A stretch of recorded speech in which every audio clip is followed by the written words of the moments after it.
Good morning, gun nuts. I'm Nathan, and this is the Reloading Press. Welcome to the third episode of Shooting the Breeze. First thing I wanted to say is thank you to all you watchers and subscribers out there. We've gone over 300 subscribers, which is just crazy. I never thought that we'd get there. Just never thought it would be a thing. So I really appreciate the support. What I want to talk to you today about is my top 10 list of guns that I'm lusting over right now. That list tends to morph and change depending. Sometimes one gun comes in and another one comes out. But right now, in no particular order, there's not a list of top 10. These are just the 10 that I'm after right now. I have a thing for an HK45 tactical. I really like the idea of the threaded barrel so that I can put a suppressor on there. And I really like the HK. I think it's because I don't know why, but I seem to have a desire to want a German handgun. I don't know. They seem to be very well made, and watching some reviews and videos on there, it looks like guys really are getting something that they enjoy and that shoots well. Another thing I want is a 22 semi-auto that I can suppress. I don't really favor one over another right now. I haven't looked at it in depth enough to find the perfect one for what I'm wanting to do. But right now I pretty much know I don't want a Ruger like 2245 or anything like that. I have one of those, and I'm a little disappointed in mine right now. So that's not what I'm looking for. If I were to say there's a number one on my list, I would say it's the Smith & Wesson 642. It's a J-frame 38 special. That's like the next gun I'm going to buy, and it's because it's something I want to carry. And I'm looking. I always like the J-frames. I think they're nice. The question I've had is whether or not I would go with one with a concealed hammer, or hammerless, or what. And it looks like I think that the hammerless is what I'm going to go for. Another gun that I'm after, that I've always been after, and that I really, really would love, is a Henry Big Boy steel and 41 mag. I love the 41 mag, and having a steel Henry just sounds like a great idea. I love my Big Boy 45 Colt, and having a steel one that I wouldn't have to worry about maybe as much, and being a 41 mag so that I could have my Ruger Blackhawk and have the companion piece would be amazing. Another gun that I've been after for a long time, ever since I was in the service, is a Beretta 92. SOG, which I think is like the Ohio gun thing. They had a deal going on where it was an amazing deal, and these were surplus firearms, and I may get in on something like that because I don't necessarily need the most perfect thing or a new one. It's funny because my Beretta 92 thing comes from not just when I was in the service, but before then. I get hung up in movies sometimes, but Lethal Weapon, he was a terrible shot in real life. I mean, you can just tell by the way he flinches and carries on. But I kind of started liking that Beretta 92 in that movie, so I don't know. I'd like to get one eventually.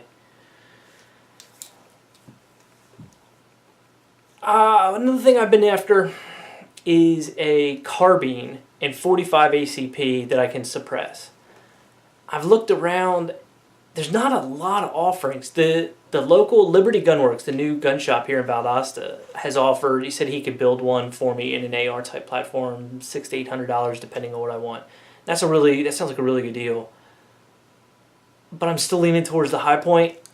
I don't know. I don't know why. I just seem to think I don't own a High Point, and I think for the price point, if the thing will shoot like at all.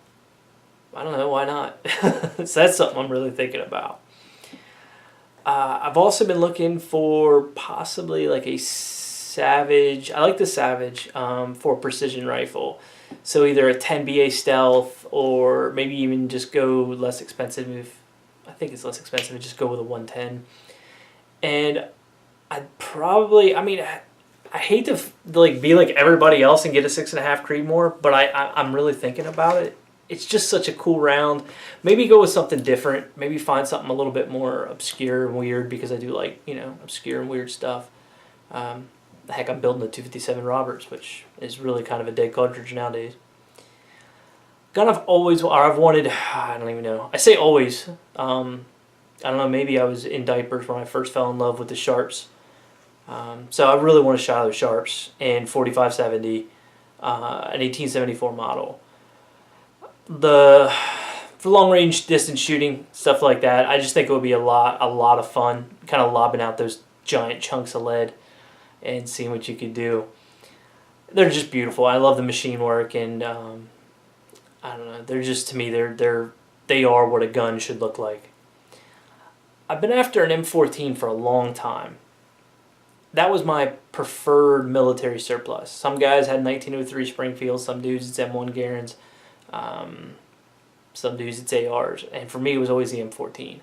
I always thought it was the perfect mix of wood and tactical, or whatever you want to call it, and I just thought it was a little bit more carryable. I like the 308 over the 30-06 for some reason, and I've just always kind of liked them. And it got to where M14s became so hard to find. Like, you couldn't get them from any of the gun shops, and it just got really, really hard to find. Well, Fulton Armory makes a darn fine M14, and I would like to get one eventually. I don't think that one's ever going to fall off my list. Some of these may, but I really don't think that the Fulton Armory will. So that's my top 10. Honorable mention, right, goes to a Colt and 38 Super, a Colt 1911. I love 1911s. I have to, if I were to get a third one, it would be a Colt, because I'd like to get one that's actually Colt, and it would be a 38 Super, just because I think that is a really kind of jam up fun round for target purposes and things like that. It's not like I'd ever use it really for much of anything. But yeah, that's my kind of honorable mention, and that's my top 10 list. So guys, mention in the comments down below here, what your top 10 list is. If you have any that, you've gotten any of those big Grail guns. For me, the M14's a Grail type gun. If you ever get any of those Grail guns, mention it. Tell me how it was like, But I appreciate it, guys. And until next time, stay safe, have fun. I'll see you when I see you. Laters.